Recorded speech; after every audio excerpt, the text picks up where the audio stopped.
Chapter 8 है कोशिका जीवन की इकाई। कोशिका जीवन की इकाई। जब आप अपने चारों तरफ देखते हैं तो जीव व निर्जीव दोनों को आप पाते हैं। आप अवश्य आश्चर्य करते होंगे एवं अपने आप से पूछते होंगे कि ऐसा क्या है जिस कारण जीव जीव कहलाते हैं और निर्जीव जीव नहीं हो सकते। इस जिज्ञासा का उत्तर तो केवल यही हो सकता है कि जीवन की आधारभूत इकाई जीव कोशिका की उपस्थिति एवं अनुपस्थिति है। सभी जीवधारी कोशिकाओं से बने होते हैं। इनमें से कुछ जीव एक कोशिका से बने होते हैं जिन्हें एक कोशिक जीव कहते हैं, जबकि दूसरे हमारे जैसे अनेक कोशिकाओं से मिलकर बने होते हैं बहुकोशिक जीव कहते हैं। पहला पॉइंट है कोशिका क्या है। तो कोशिकीय जीवधारी स्वतंत्र अस्तित्व यापन। पहला है स्वतंत्र अस्तित्व यापन व दूसरा है जीवन के सभी आवश्यक कार्य करने में सक्षम होते हैं। कोशिका के बिना किसी का भी स्वतंत्र जीव अस्तित्व नहीं हो सकता। कोशिका के बिना किसी भी जीव का स्वतंत्र अस्तित्व नहीं हो सकता है। इसी कारण जीव के लिए कोशिका की मूलभूत से संरचनात्मक व क्रियात्मक इकाई होती है। एंटोन वान लीeuwenhoek ने पहली बार कोशिका को देखा व इसका वर्णन किया। एंटोन वान लीeuwenhoek ने पहली बार कोशिका को देखा और इसका वर्णन किया। रॉबर्ट ब्राउन ने बाद में केंद्रक की खोज की।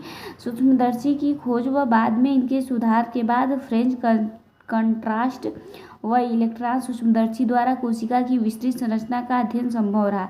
फ्रेंच कंट्रास्ट व इलेक्ट्रॉन सूक्ष्मदर्शी द्वारा कोशिका की विस्तृत संरचना का अध्ययन संभव हो सका। दूसरा पॉइंट है कोशिका का सिद्धांत। कोशिका सिद्धांत देख लेते हैं। 1838 में जर्मनी के वनस्पति वैज्ञानिक मैथियस लाइडेन ने बहुत सारे पौधों के अध्ययन के बाद पाया कि ये पौधे विभिन्न प्रकार के कोशिकाओं से मिलकर बने होते हैं। 1838 में जर्मनी के वनस्पति वैज्ञानिक मैथियस लाइडेन ने बहुत सारे पौधे के अध्ययन के बाद पाया कि ये पौधे विभिन्न प्रकार के कोशिकाओं से मिलकर बने होते हैं जो पौधों में ऊतक का निर्माण करते हैं ऊतकों का निर्माण करते हैं। लगभग इसी समय 1839 में एक ब्रिटिश प्राणी वैज्ञानिक थियोडोर स्वान ने विभिन्न जंतु कोशिकाओं के अध्ययन के बाद पाया कि कोशिकाओं के बाहर एक पतली परत मिलती है जिसे आजकल जीवद्रव्य झिल्ली कहते हैं। इस वैज्ञानिक ने पादप ऊतक के अध्ययन के बाद पाया कि पादप कोशिकाओं में कोशिका भित्ति मिलती है। इस वैज्ञानिक ने पादप ऊतकों के अध्ययन के बाद पाया कि पादप कोशिकाओं में कोशिका भित्ति मिलती है जो इसकी विशेषता है। उपरोक्त आधार पर स्वान ने अपनी परिकल्पना रखते हुए बताया कि प्राणियों और वनस्पतियों का शरीर कोशिकाओं और उसके उत्पाद से बना होता है। पहला स्लाइडेन व स्वान ने संयुक्त रूप से कोशिका सिद्धांत को प्रतिपादित किया। स्लाइडेन और स्वान ने संयुक्त रूप से कोशिका सिद्धांत के प्रतिपादित किया।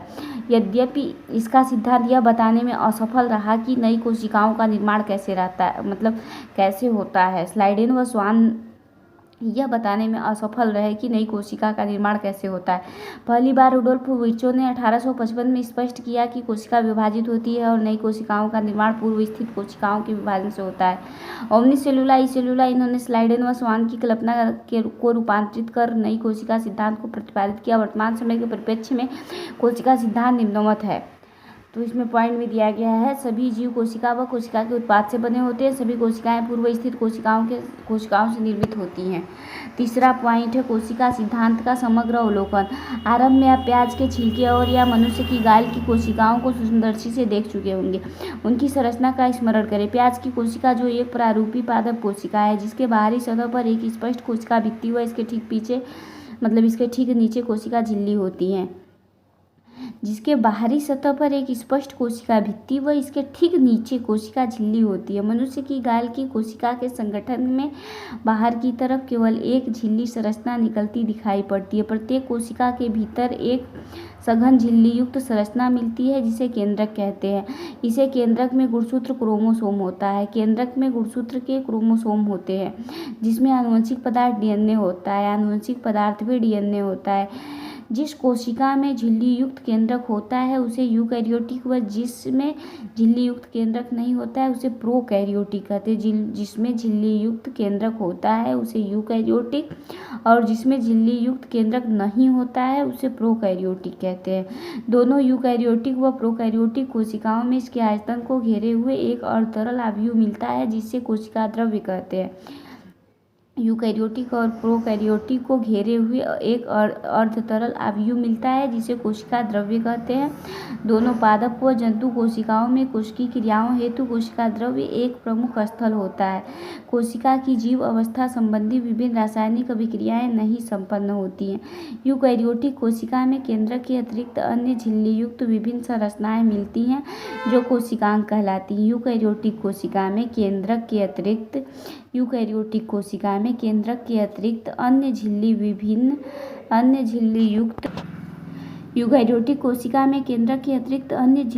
विभिन्न संरचनाएं मिलती हैं जो कोशिकांग कहलाती हैं। यूकैरियोटिक कोशिका में केंद्रक के अतिरिक्त अन्य झिल्ली युक्त विभिन्न संरचनाएं मिलती हैं जो कोशिकांग कहलाती हैं, जैसे अंतर्द्रव्यीय जालिका, सूत्रकणिका, सूक्ष्मकाय, गाल्जी सम्मिश्रण, लयनकाय, रसधानी। प्रोकैरियोटिक कोशिका में झिल्ली युक्त कोशिकाओं का अभाव होता है, जैसे अंतःप्रद्रवी जालिका, सूत्रकणिका, सूक्ष्मकाय, गाल्जी सम्मिश्रण, लयनकाय, रसधानी। प्रोकैरियोटिक कोशिका में झिल्ली युक्त कोशिकाओं का अभाव होता है। ये है लाल रुधिर कोशिकाएं, गोल व द्विअवतली होता है। ये है श्वेत रुधिर कोशिकाएं, अमीबाकृति होती हैं। तीसरा नंबर है स्तंभाकार उपकला कोशिकाएं, लंबी व संकरी होती है। यह है तंत्रिका कोशिका, शाखित व लंबी होती है। यह है एक वाहिका दीर्घीकृत होती हैं। और ये अंतिम में दिया है मध्योतकी कोशिकाएं, गोल होते हैं। यूकैरियोटिक व प्रोकैरियोटिक दोनों कोशिकाओं में झिल्ली रहित अंगक राइबोसोम मिलते हैं। यूकैरियोटिक और प्रोकैरियोटिक दोनों कोशिकाओं में झिल्ली रहित अंगक राइबोसोम मिलते हैं। कोशिका के भीतर राइबोसोम केवल कोशिका द्रव्य में ही नहीं बल्कि दो अंगकों हरितलवक व पौधों में सूत्रकणिका में खुरदुरी अंतःद्रवी जालिका में मिलते हैं। जंतु कोशिकाओं में झिल्ली रहित तारककाय केंद्रक जैसे अन्य अंगक मिलते हैं जो कोशिका विभाजन में सहायता करते हैं। जंतु कोशिका में झिल्ली रहित तारककाय केंद्रक जैसे अन्य अंगक मिलते हैं जो कोशिका विभाजन में सहायता करते हैं। कोशिकाएं माप, आकार व कार्य की दृष्टि से काफ़ी भिन्न होती हैं। कोशिका जो होता है माप, आकार और कार्य की दृष्टि से काफ़ी भिन्न होता है। उदाहरण, सबसे छोटी कोशिका माइकोप्लाज्मा 0.3 माइक्रोमीटर लंबाई की, जबकि जीवाणु बैक्टीरिया में 3 से 5 मिलीमाइक्रान 3 से 5 माइक्रोमीटर की होती है। पृथक की गई सबसे बड़ी कोशिका शुतुरमुर्ग के अंडे के समान होती हैं। शुतुरमुर्ग के अंडे के समान होती है। बहुकोशिकीय जीवधारियों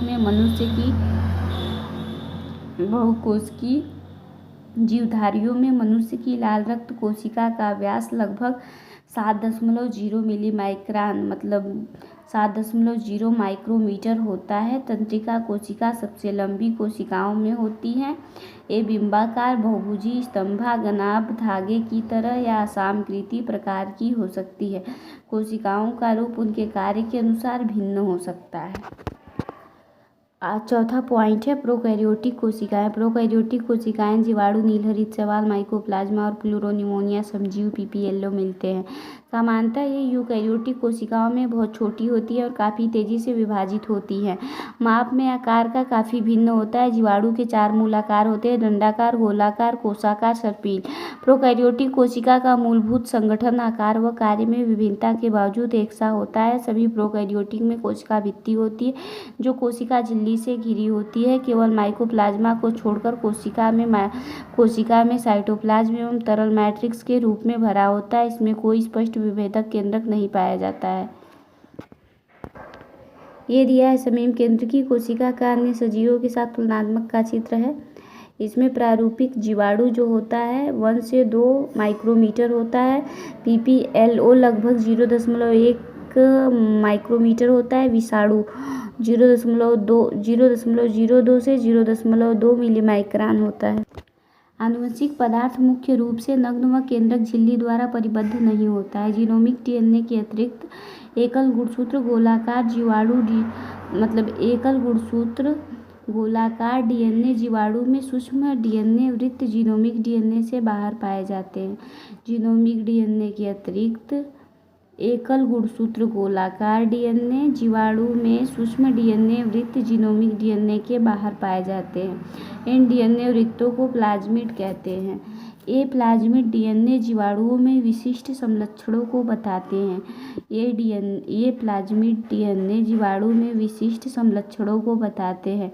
उनमें से एक प्रतिजीवी के प्रतिरोधी होते हैं। आप कुछ कक्षाओं में पढ़ेंगे कि प्लाज्मिड डीएनए वृत्त जीवाणु का बाहरी डीएनए के साथ रूपांतरण के प्ररोधन हेतु उपयोगी है। केंद्रक झिल्ली यूकैरियोटिक में पाई जाती है। राइबोसोम के अलावा प्रोकैरियोटिक में यूकैरियोटिक अंगक नहीं